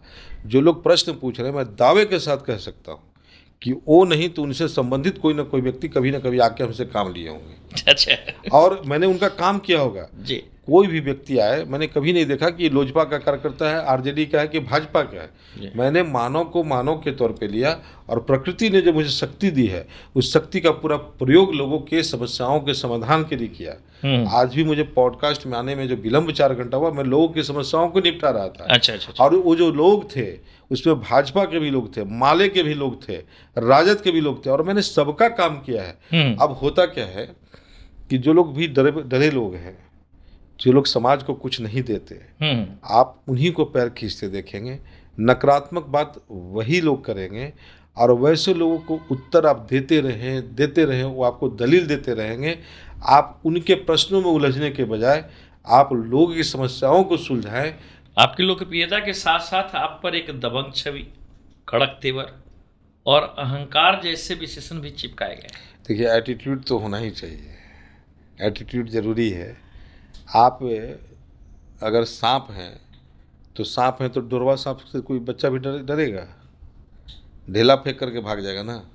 तो अगर आप स्वाभिमानी हैं, आप मजबूत हैं, तो इसमें बुरा क्या है? मजबूत व्यक्ति लोगों को न्याय दिला सकता है, मजबूत व्यक्ति ही किसी गलत लोगों के विरुद्ध मजबूती से खड़ा हो सकता है, मजबूत व्यक्ति ही किसी समाज के किसी तबके को मदद कर सकता है। आपको स्वावलंबी होना, मजबूत होना। अगर किसी को अहंकार लगता है, देखिए, अहंकारी मुझे कोई तब तक समझेगा जब तक वो मेरे पास कभी नहीं आया हो। अगर वो मेरे ऑफिस में एक बार आ जाएंगे तो कभी हमको अहंकारी नहीं करेंगे। बेहूद विनम्रता से लोगों का काम करते हैं, खड़ा होकर के लोगों का अभिवादन करते हैं। जाते समय भी मैं लोगों का अभिवादन करता हूँ। कोई भी आते हैं बगैर मिठाई खाए मेरे यहाँ से नहीं जाते। आतिथ्य का पालन करता हूँ, वैश्य हूँ, इसलिए सबका आदर करता हूँ। अगर सबका आदर करना अहंकार है, और जो शक्ति है मेरे पास वो आपका दिया हुआ है, आप लोगों का दिया हुआ है। आप लोगों के नैतिक समर्थन मुझे सबल बनाता है, जिसके बल पे मैं लोगों का काम करा पाता हूँ। एक आरोप भी है कि आप प्रकाश चंद्रा प्रशासन को अपनी जेब में रखते हैं, एक लाइन यहाँ पे लिखा हुआ है। इस आलोचना को आप किस नजरिए से देख रहे हैं? आप मेरे जेब में देखिए, है क्या कोई? तो आप जब उनसे बोलिए कि क्या जो व्यक्ति प्रश्न पूछ रहे हैं वो प्रशासन से भी ज़्यादा ताकतवर और दमदार हैं कि हम उन प्रशासन को जेब में रख सके, उनको जेब में नहीं रख सके। हम चाहेंगे कि भाई साहब आप भी मेरे जेब में आ जाइए। एक अजीब सा सवाल है, मैं कह रहा हूँ कि यहाँ लिखा हुआ है कि समाज में आप अपने एक दबंग छवि बनाने के लिए आप आसपास के लोगों के बीच में इर्द गिर्द बाउंसरों को रखते हैं, जबकि ये पटना में नहीं रखते। और जैसे ही दावनगर के क्षेत्र में आते हैं तो ये इर्द गिर्द मंडराने रहते हैं। नहीं तो क्या ये मतलब इसके नहीं, आपको मैं बता दूं, मेरे साथ अंगरक्षक पटना नहीं बल्कि मैं दिल्ली जाता हूं तो वहां भी साथ में होते हैं। उनको शायद गलतफहमी है और उनको ये पता नहीं है। पहले तो मैं यहाँ के जो गार्ड्स हैं यहाँ रह जाते हैं। हाँ। रास्ता में कुछ गार्ड्स हैं जो मेरे साथ चलते हैं। अच्छा। पटना में स्पेशल वहाँ गार्ड्स हैं जो मेरे साथ रहते हैं। और जब मैं पटना से दिल्ली जाता हूँ अपने व्यापार के काम से, उड़ीसा जाता हूँ, छत्तीसगढ़ जाता हूँ, झारखंड जाता हूँ। क्या ये गार्ड्स को रखने की वजह से जो पब्लिक में जो कुछ संदेश जाता है, नहीं, तो आपको क्या लगता है सकारात्मक जाता है या नकारात्मक जाता है? पब्लिक को यह जानना जरूरी है कि ये पूर्व सैनिक हैं। हम न सिर्फ उनको रोजगार दे रहे हैं बल्कि पूर्व सैनिक जो 40 साल की अवस्था में रिटायर हो जाते हैं, उनके बच्चे छोटे होते हैं, बाद में उनके बच्चों को पढ़ने के लिए, उच्च शिक्षा के लिए, शादी विवाह के लिए उनको काम करने की ज़रूरत होती है, क्योंकि पेंशन के सहारे बाकी की ज़िंदगी नहीं काटी जा सकती। ऐसे में हम उनके लिए रोज़गार का सृजन करते हैं। अच्छा, एक बात बताएं, बगैर सुरक्षा के हमारा बैंक नहीं होता है, वहाँ भी सुरक्षा कर्मी होते हैं, क्योंकि वहाँ पे कोष है, उसकी रक्षा जरूरी है। आपको पुलिसकर्मी, मतलब आपको रक्षा की जरूरत है? नहीं, रक्षा की जरूरत इसलिए है कि आप दिन रात घूमते हैं। बिल्कुल। आप अपराधियों का विरोध करते हैं जी। आप दाऊद नगर ही नहीं बल्कि जिले में कहीं भी कोई आपराधिक घटनाएं होती हो उसके विरोध में बोलते हैं। आप उन राजनीतिक दल जो आपकी लोकप्रियता से घबराए हुए हैं, आप उनके षड्यंत्र के शिकार हो सकते हैं। मतलब मानो कि विरोधी के आपसे भयभीत होकर के ये चीजें, भयभीत होकर के नहीं। इसका मतलब राम जी के पास धनुष टंगा हुआ था। हाँ। तो राम जी डरपोक थे, श्री कृष्ण भगवान के हाथ में सुदर्शन चक्र था तो डरपोक थे। आदरणीय लालू प्रसाद जी के घर के बाहर अंगरक्षक इतने सारे खड़े हैं तो डरपोक हैं। तेजस्वी जी के घर के बाहर खड़े हैं तो डरपोक हैं। ललन सिंह जी जो केंद्र में मंत्री हैं उनके साथ अंगरक्षक है, डरपोक हैं। चिराग पासवान जी अगर लेकर के चल रहे हैं तो डरपोक हैं। नरेंद्र मोदी जी की सुरक्षा कवच जो दिया गया और बुलेट प्रूफ गाड़ी में चलते हैं, इसका मतलब डरपोक है। ट्रम्प के साथ अगर उनके अंगरक्षक है तो डरपोक है। ये डरपोक लोग नहीं है, ये वो साहसी लोग हैं, ये वो साहसी लोग हैं जो अपराधियों से लड़ने के लिए अपने साथ अपने लोगों को रखते हैं, ताकि अगर वैसी कोई जरूरत हो, मान लीजिए अरविंद जी आप ही क्या हम यहाँ पे खड़े हैं और आपको वहाँ पे कोई लूट रहा है तो हमारे पास कुछ होगा तब तो हम आपके सपोर्ट में खड़े हो पाएंगे। बिल्कुल बिल्कुल। तो लोगों के पास दो तरह की मानसिकता लेकिन ये मानना है, आप मानते हैं या नहीं मानते? ये ऐसे लोग, ये प्रश्न ऐसे लोग बोलते हैं जी, जिनके अंदर न कमाने की इच्छा शक्ति है, न आगे बढ़ने की प्रवृत्ति है। अंगरक्षक रख नहीं सकते, दूसरे रखें तो तकलीफ होगी। आप देखते होंगे कि हिट एंड रन का जब केस होता है, समझने वाली बात है, बड़ी बहुत ही प्रैक्टिकल छोटी सी बात है। अगर कोई ऑटो वाला हिट एंड रन कर दिया कोई बवाल नहीं होता है, लेकिन जैसे ही कोई BMW में बैठा हुआ व्यक्ति किया बिल्कुल तो उस पर बवाल होता है, BMW करोड़पति ने जाके मार दिया। अरे भाई, भारत की अर्थव्यवस्था तो ऐसी होनी चाहिए कि यहाँ के ऑटो रिक्शा भी BMW कंपनी का हो। हम तो चाहते हैं कि एक आरोप तो जरूर आता है, चाहे आप लालू प्रसाद का नाम ले रहे हो, चाहे और बाकी जितने भी, ट्रम्प की बात की है, प्रधानमंत्री की बात की, जितने भी सुरक्षा श्रेणी उनकी होती है, ओवरऑल ऐसा नहीं लगता है कि वो उनके अंदर एक स्टेटस वाली बात आ जाती है कि मेरे सामने 4 स्कॉट लेकर के चल रहा है? नहीं, उसका एक चीज ऐसा नहीं है। देखिए आपको बताते हैं, हमारा जो सोशल स्टेटस है, हाँ, हमारा जो अपना बिजनेस का सेटअप है, और हम लोगों ने हम लोग जो काम करते हैं, जैसे कल भी रात में 11:30 बजे रात में आए हैं, बिल्कुल, तो आपको अपनी सुरक्षा की व्यवस्था करनी चाहिए, हर व्यक्ति को करना चाहिए। और हम तो चाहेंगे कि जो प्रश्न पूछ रहे हैं, जी जी, भगवान उनको इतना पुरुषार्थी बनाए जी कि वो भी खूब धन कमाएं, वो भी आगे बढ़ें, वो भी सामाजिक कार्य करें, और उनको भी सुरक्षा कर्मी की जरूरत पड़े। अब आप एक चीज़ बताइए, हर तरक्की पसंद व्यक्ति को सुरक्षा की जरूरत होती है। जब प्रधानमंत्री जी प्रधानमंत्री हैं तो उनके पास Z+ की सुरक्षा है, बिल्कुल, लेकिन जब वो प्रधानमंत्री नहीं होंगे ऑटोमेटिक एक दिन में सुरक्षा कर्मी घटा दिए जाएंगे। बिल्कुल बिल्कुल। आदरणीय तेजस्वी यादव जी जब उप मुख्यमंत्री थे तो उनके पास Z+ की सुरक्षा थी। अब वो नहीं है तो उनका घट गया। आपकी लोकप्रियता और आपका जो तरक्की है आपकी सुरक्षा के दायरा को बढ़ाता है। ऐसा इसलिए होता है कि पूर्व मुख्यमंत्री के तौर पर जीतन राम मांझी जी को सुरक्षा प्राप्त नहीं है जो मुख्यमंत्री के तौर पर नीतीश जी को प्राप्त है। जो विधायक जी जब विधायक बन जाते हैं, अब सोचिए ऐसा क्या हुआ, जो स्थानीय विधायक जो कभी भी सुरक्षा कर्मी लेके नहीं चलते तो उनको 3 बॉडीगार्ड की जरूरत पड़ गई। ऐसा क्या हुआ? ऐसा इसलिए होता है। तो ये आप मानने के लिए तैयार नहीं है कि ये अपना स्टेटस सिंबल है? नहीं, बिल्कुल नहीं, स्टेटस सिंबल नहीं है। कई बार आरोप लगाया गया है कि आप सामाजिक कार्यों के आड़ में राजनीतिक प्रचार का बढ़ावा देते हैं, कितना सच्चाई है इसमें? आप जिन्होंने ये प्रश्न पूछा है उनको कहिए कि कुछ सामाजिक कार्य करके मुझे दिखाएं ताकि हम उनसे प्रेरणा ले सकें, क्योंकि हम प्रेरणा समाज से ही लेते हैं जी, और हम लोग किसी न किसी से सीखते हैं। तो अगर हमारे कार्यों में कमी है, अगर मान लीजिए मैं किसी के घर कोई गरीब के यहाँ डेथ हो जाता है और उसके यहाँ पूरा सामान लेकर के मैं भेजता हूँ अपने लोगों को राशन का, अगर किसी के यहाँ आग लग जाता है उसके यहाँ कपड़ा बर्तन लेके भेजता हूँ, अगर वो राजनीति है तो इस काम को वो करें, मैं इस काम को बंद करा दूंगा। अगर किसी को ब्लड डोनेट कराना है, अगर इससे भी संबंधित एक प्रश्न है जो मैं कहूँगा यहाँ पर कि ये बातें कही जा रही हैं कि आप अगर किसी के घर में अगर किसी प्रकार की घटना घटती है तो इस शब्द में यहाँ पे डला हुआ है 5 किलो अनाज और चावल दे करके आप जो फोटो खिंचवाते हैं, ये कहीं ऐसा तो नहीं है कि ये चीज़ें सिर्फ दिखाने के लिए चीज़ें हो रही हैं? क्योंकि इससे उनके परिवार को कितना परिवर्तन हो बताते हैं, उनको बताइएगा कि हर घर में 1 गिलास दूध के लिए बंटवारा हो जाता है। बिल्कुल, 1 इंच ज़मीन के लिए लोग एक दूसरे का गर्दन काट लेते हैं। आपके घर के पड़ोस में कोई बच्चा रो रहा होता है, आपके यहाँ 5 गायें भी होती है, 1 गिलास दूध उठा के उसको नहीं देते हैं। आपका अपना ही छोटा भाई संघर्ष कर रहा होता है, अगर घर में अनाज बांटने की बारी आती है तो आप उसको 5 किलो अनाज नहीं देते हैं। प्रकाश चंद्र तो अपना हुआ कमाया हुआ धन से ही 5-5 किलो रोज बांट रहा है। पहले बांटिए, फिर उसके बाद प्रश्न पूछ लीजिएगा, फिर हमसे बात कर लीजिएगा। प्रश्न में ये लाइन है जो बोला गया था कि लाइन को बोलना है, जो मदद करे फोटो के लिए वो सेवा नहीं सौदा है, हर गरीब की आंख में आंसू किसी नेता की दिवाली का इश्तेहार होता है। ये चीज़ें जो अक्सर ये लाइनें जो डाल दी जाती है। आपको बताते हैं, जब हम कोई काम करते हैं और काम करने के बाद, चूंकि जो युग है, आज का जो दौर है, आप को बताना पड़ता है। जैसे सरकार के द्वारा जो योजनाएं चलाई जाती है उसका भी प्रचार किया जाता है कि हम गरीबों को 125 यूनिट बिजली फ्री देंगे। बिल्कुल। मैंने 7 निश्चय में घर घर में नल जल पहुंचाया। जब सरकार प्रचार करती है तो एक ऐसा व्यक्ति जो अपने घर का धन खर्च कर रहा है वो अपना प्रचार क्यों ना करे? इसमें बुरा क्या है? क्योंकि लोग प्रेरणा भी तो लेंगे। बिल्कुल। न सिर्फ प्रेरणा लेंगे, उसके पीछे एक उद्देश्य हम बताते हैं, बहुत सिंपल उद्देश्य है।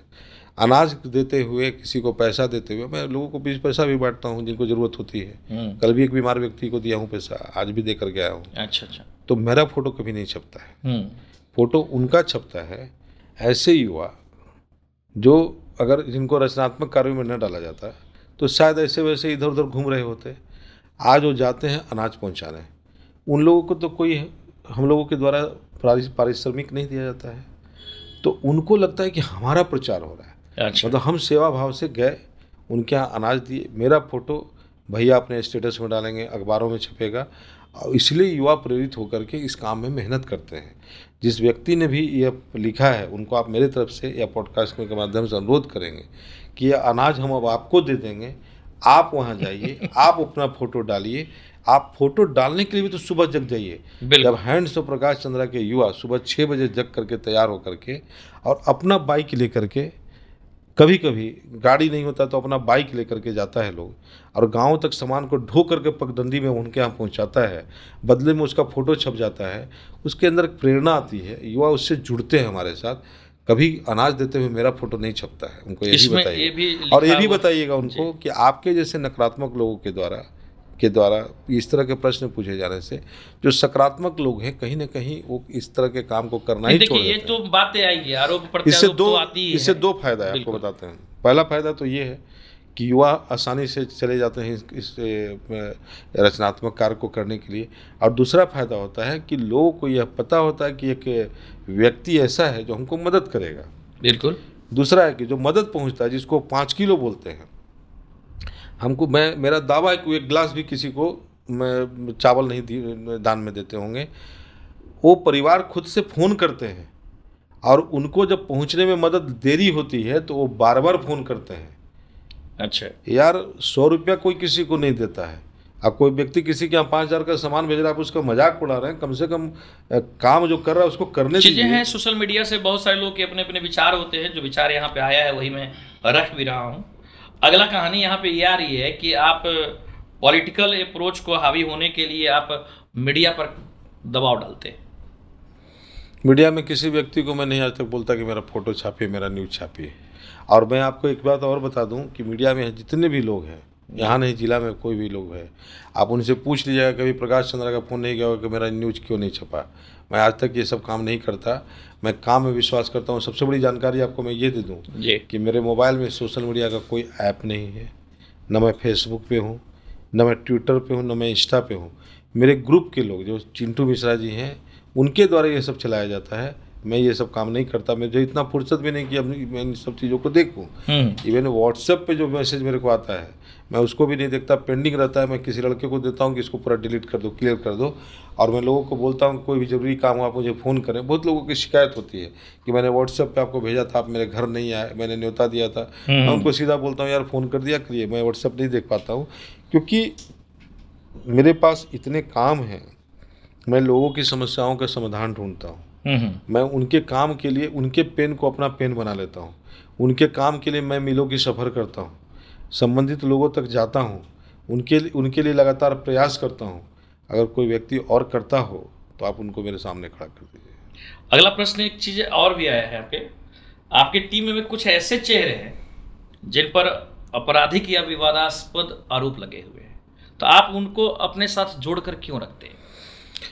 आप एक चीज़ बताइए कि जो आपराधिक में पहला मान लीजिए कि अगर कोई अपराधी ही है, हाँ, तो क्या उसे अपराधी ही रहने दिया जाए? नहीं, रहने दिया नहीं जाए, हम लोग वो तो सही है। हम उनको रचनात्मक कार्यों में जोड़ रहे हैं जी। हम उनको गलत कार्यों से दूर करें। मैंने पहले ही कहा है कि हैंड्स ऑफ प्रकाश चंद्रा युवा जो भटक रहे थे, जो भटक गए, वैसे लोगों को सही रास्ते पर लाता है। मेरे द्वारा हम लोगों ने जिन लोगों को पढ़ाया है, जिनको कोचिंग कराया है, जिनको 10-10 साल तक खर्च दे करके बाहर में रखा है, आज वो बीपीएससी से टीचर बने हैं, कल तक उन पे भी आपराधिक आरोप लगे हुए थे। मैंने उन लोगों को जो कल तक एकदम भटके हुए थे, नशे में डूबे होते थे, आज उनको नशा छुड़ा करके समाज सेवा के काम में लगाया है या विभिन्न रोजगारों में लगाया है। हम अपने तरफ से अच्छा प्रयास कर रहे हैं।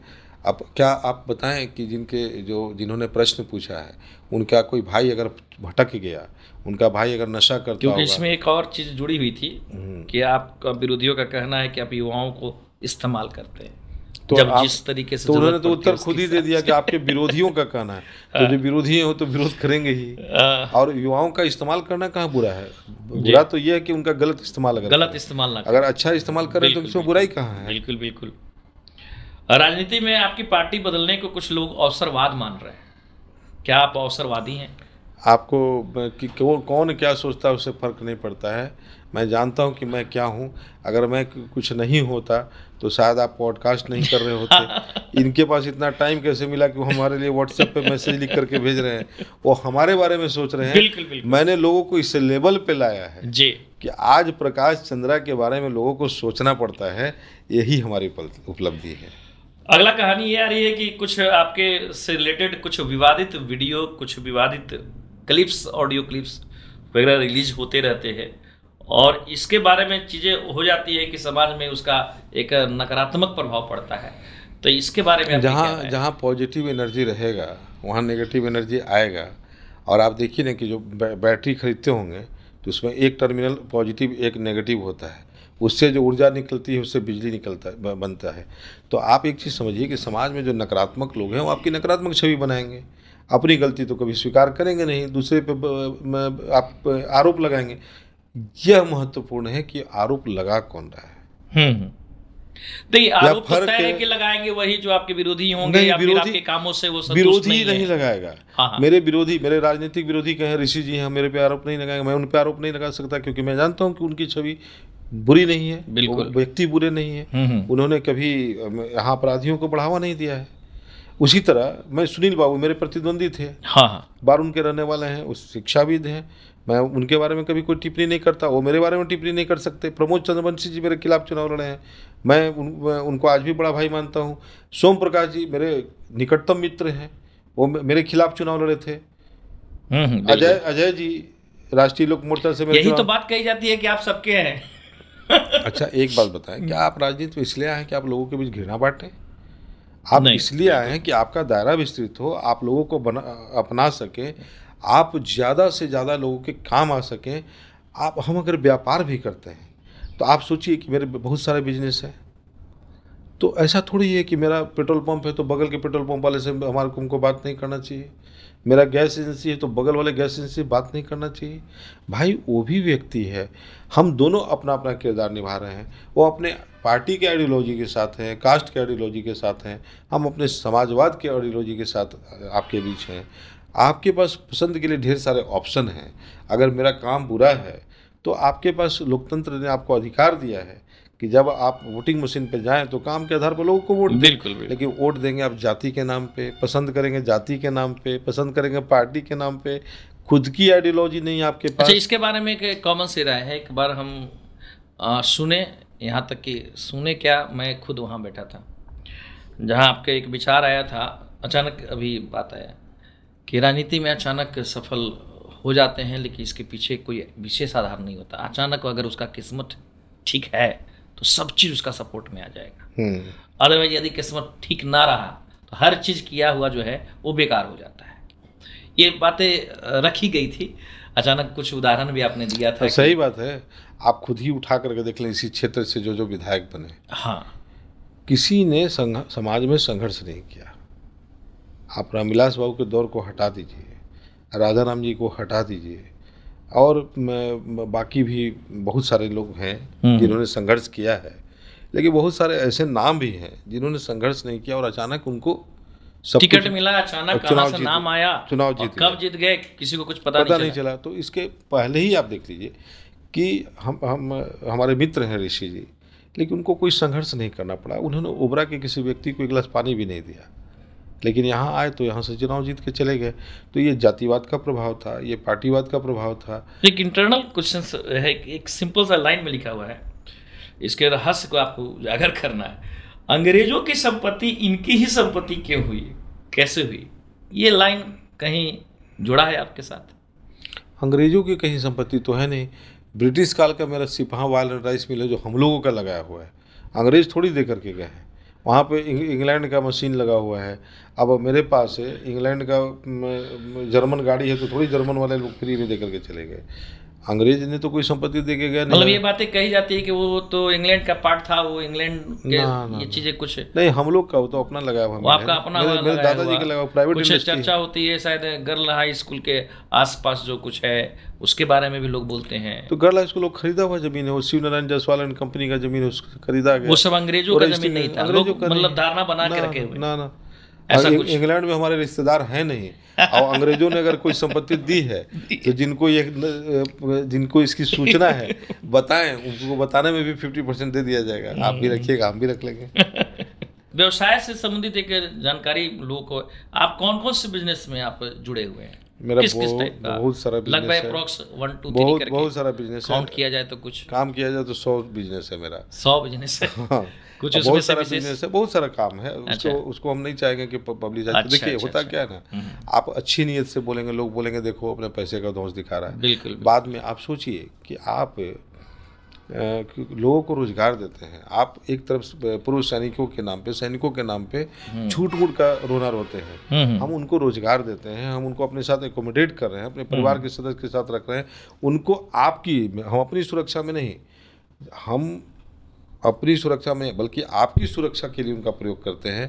तो आप इस तरह का प्रश्न उठाते हैं। अगर हम आपको व्यवसाय गिनाने लगेंगे तो आप बोलेंगे कल की आप ये तो माफिया है भाई। जबकि हम बिजनेस करते हैं, हम मेहनत करते हैं, हम सरकार को टैक्स देते हैं। एक यूनिवर्सल क्वेश्चन है, पूरे बिहार लेवल पे बात हो रही है कि आजकल एक जन स्वराज की बात जो है से काफ़ी ज़बरदस्त प्रकाश जो है प्रशांत किशोर जी का नाम आया है, क्योंकि धीरे धीरे जिस तरीके सोशल मीडिया पर वो हावी हो रहे हैं, धीरे धीरे उनसे अटैचमेंट भी हो रहा है।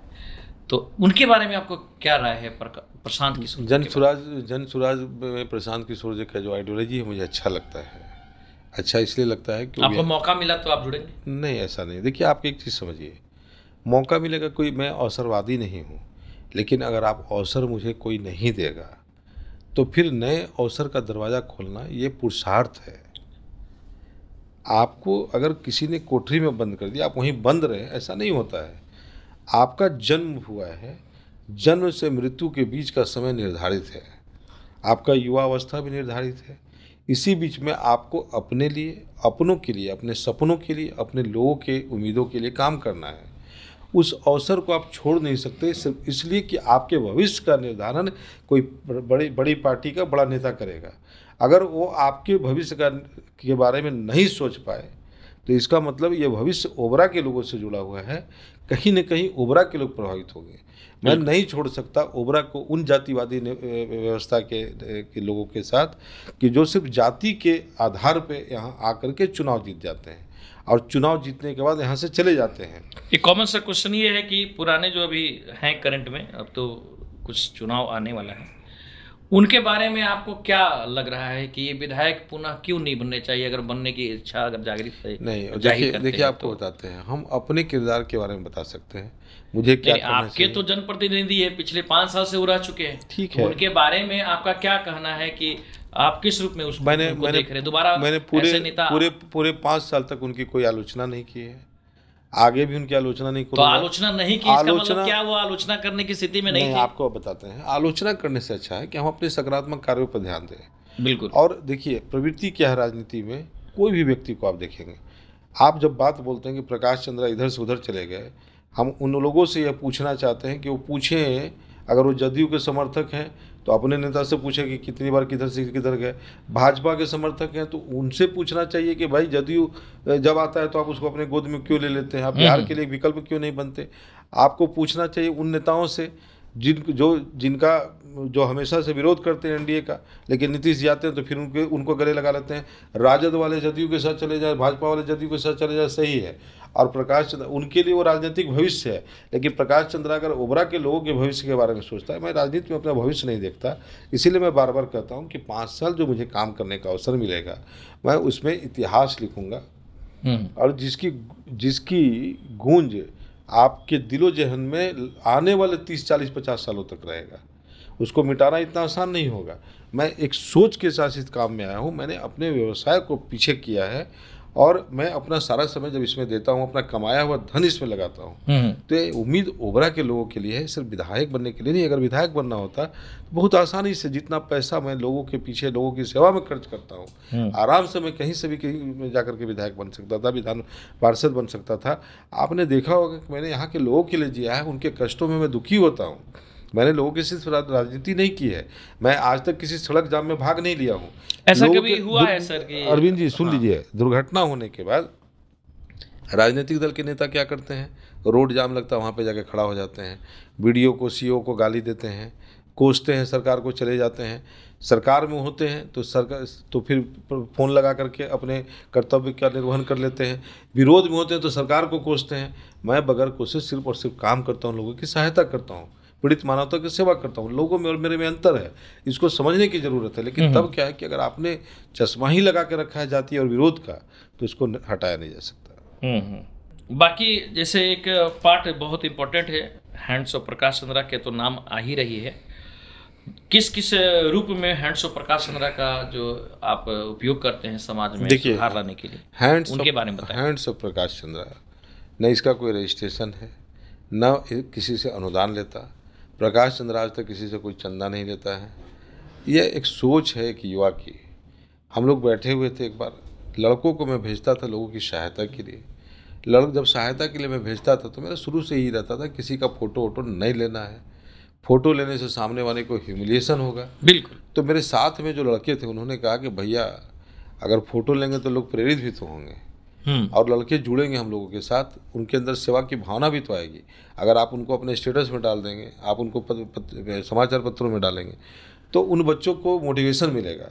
इसी बात को सोच करके हम लोगों ने फ़ोटो वगैरह लेकर के बच्चों का डालवाना शुरू किया। चूँकि रक्तदान कोई करता है और उसका फ़ोटो जब डाला जाता है कि उसने रक्तदान किया है, वो रक्तवीर है, तो उसको देख करके हमें रक्तदाता मिल जाते हैं।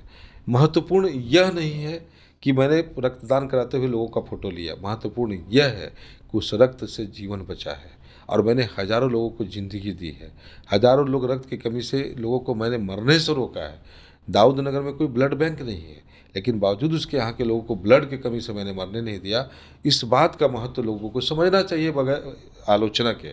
और उसी तरह हैंड्स ऑफ प्रकाश चंद्रा के बारे में सनोज एक लड़का है, मेरा छोटा भाई है, तो उसने मुझसे कहा कि भैया जैसे टीम अभिमन्यु है, टीम प्रकाश चंद्रा बने। तो हम बोले कि हम नकल नहीं करते, और मैं नकल नहीं करता। मैंने कभी नहीं देखेंगे कि कोई व्यक्ति किसी को बोलबम लेके जा रहा है तो मैं भी बोलबम लेके चल दिया, लोग दावत इफ्तार कर रहे हैं तो मैं भी दावत इफ्तार कर दिया, कोई जागरण कर रहा है तो जागरण कर दिया। मैं वही करता हूँ जो मेरे दिल को अच्छा लगता है, मेरे मन को सुकून देता है, मेरे दिल को सुकून देता है। तो उसने बोला कि नहीं ये नाम सब नहीं रखना हमको। तो अचानक से उसी लड़के ने यह नाम दिया कि हैंड्स ऑफ प्रकाश चंद्रा कैसा रहेगा। तो हम लोगों ने हैंड्स ऑफ प्रकाश चंद्रा एक वर्ड लिखना शुरू किया। कोई रजिस्ट्रेशन नहीं है, कोई संस्था नहीं है। हर लड़का जो समाज सेवा करना चाहता हो, अगर वो लड़का पहले अपराधी भी रहा हो, अगर वो लड़का अपने मोहल्ले का बदमाश भी रहा हो, अब वो रचनात्मक कार्यों से जुड़ना चाहता है, वो अपना फ़ोटो छपवाना चाहता है। कोई अपराधी तो फ़ोटो छपवाएगा नहीं, वो तो पुलिस को रिकॉर्ड नहीं देगा कि यही लड़का था, लोग पहचान लें। बिल्कुल। वैसे लोग छुप छुप के चलेंगे। अगर वो समाज में पहचान बनाना चाहता है, उसके लिए प्लेटफॉर्म है हैंड्स ऑफ प्रकाश चंद्रा। संसाधन हम हैं, लोगों को संसाधन उपलब्ध कराते हैं। कहना बहुत आसान है कि 5-10 किलो आप अनाज दे देते हैं। आप सोचिए कि कितना यूनिट, कितना ट्रक अनाज बांटा जा चुका है। आप जिस 5-10 किलो अनाज की बात करते हैं, जब कोरोना में हम लोग बांटने लगे थे तो मेरा 80 लाख रुपए का अनाज बटा था और 22 लाख का मास्क बटा था। हर व्यक्ति कह सकता है कि आप हमको तो एक ही मास्क दिए थे, लेकिन एक एक करके मैंने 22 लाख रुपए का मास्क बांटा था। आप जब ये सब प्रश्न हम लोगों से पूछते हैं, हमको आप पे तरस आता है, आपकी सोच पे तरस आता है। आप समाज के किस वर्ग से आते हैं, आपकी सोच इतना संकीर्ण है। आप बताइए, आप जिस मोहल्ले में रहते होंगे, हो सकता है उसका गली संकीर्ण हो सकता है आपके घर में निकलने का रास्ता संकीर्ण हो, लेकिन अपने सोच को इतना संकीर्ण नहीं करिए जिससे घिन आने लगे, बदबू आने लगे और लोग समाज सेवा के लिए प्रेरित होने के बजाय हतोत्साहित हों। आप अगर किसी को अगर प्रोत्साहित नहीं कर सकते, आपको कोई अधिकार नहीं है कि किसी को आप प्रोत्साहित कहें। किसी को अपराधी कहना बहुत आसान है। संविधान में भी ये प्रावधान है कि लोगों को सुधारना चाहिए। जेल भी सुधार के लिए होता है, जेल दंड के लिए नहीं होता है। और आप ऐसे क्या चाहते हैं कि समाज के लोगों को ढकेल दिया जाए अंधेरे की तरफ? अगर कोई बीएस पीता है तो उसको बीएस पीते छोड़ दिया जाए, कोई शराब पीता है तो उसको शराब पीते छोड़ दिया जाए, कोई अगर बालू चोरी कर रहा है तो उसको बालू चोरी करते छोड़ दिया जाए। हम लोगों को मुख्यधारा से जोड़ना चाहते हैं। हमारा काम है लोगों को सुधारना, हमारा काम है लोगों के अंदर एक अच्छी सोच को डालना। प्राथमिकता क्या होगी भविष्य में, राजनीति, समाज सेवा या फिर बिजनेस? नहीं, मेरा प्राथमिकता व्यवसाय है। मुझे चोरी नहीं करना, मुझे राजनीति से पैसे नहीं कमाना, राजनीति से परिवार को नहीं पालना, मुझे वेतन लेकर के घर नहीं चलाना, पेंशन लेकर घर नहीं चलाना।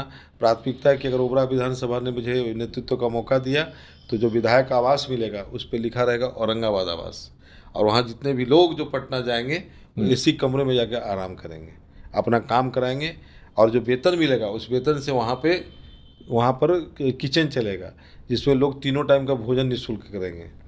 जो लोग इलाज कराने जाएंगे वहाँ पे वाहन उपलब्ध होगा। हालांकि वो वेतन बहुत कम होगा इन सब कामों के लिए, लेकिन जिस प्रकार आज नीचे एम्बुलेंस खड़ा है जो लोगों को फ्री में ले जाता है विभिन्न अस्पतालों में, जो सक्षम उनसे सिर्फ तेल लिया जाता है और बाकी निर्धनों को फ्री दिया जाता है, एक्सीडेंट किए हुए लोगों को फ्री ले जाया जाता है।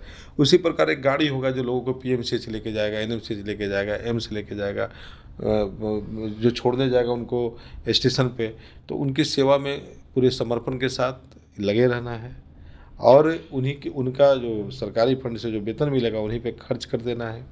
आपने देखा डॉक्टर प्रकाश चंद्रा जी, इतनी लंबी वार्ता हुई है और इसमें एक कॉमन सी खास बात यही है कि हमारे द्वारा या फिर हमारे स्टूडियो के द्वारा कोई प्रश्न, कोई आरोप और कोई प्रत्यारोप नहीं था। इस सारे के सारे दर्शकों के द्वारा दिया गया प्रश्न था और एक यूनिक सा सवाल यहाँ पर सामने देखने को मिला, समझने को मिला। और डॉक्टर प्रकाश चंद्रा जी के जीवनी के बारे में आपने देखा, समझा, उनके संघर्ष को देखा, उनकी बातों से आप प्रभावित होकर के आप अपनी ज़िंदगी में परिवर्तन लाएं। एक उम्मीद के साथ यह एक श्रृंखला का एक बहुत बढ़िया एपिसोड आपके सामने मैं लाने जा रहा हूं और उम्मीद है कि आपको यह एपिसोड बहुत अच्छा लगा होगा। डॉक्टर प्रकाश चंद्रा जी, आप कुछ कहना चाहेंगे इस पॉडकास्टिंग के बारे में? पॉडकास्टिंग के बारे में मैं ये कहूँगा कि जहाँ पॉडकास्ट पटना वटना में होता है, बड़े शहरों में होता है, हमारे शहर में बहुत सारी प्रतिभाएं हैं, उन्हें अवसर देने की ज़रूरत है। बहुत बहुत धन्यवाद और आपको भी। फिर हम अगले एपिसोड में मिलते हैं। बहुत बहुत धन्यवाद।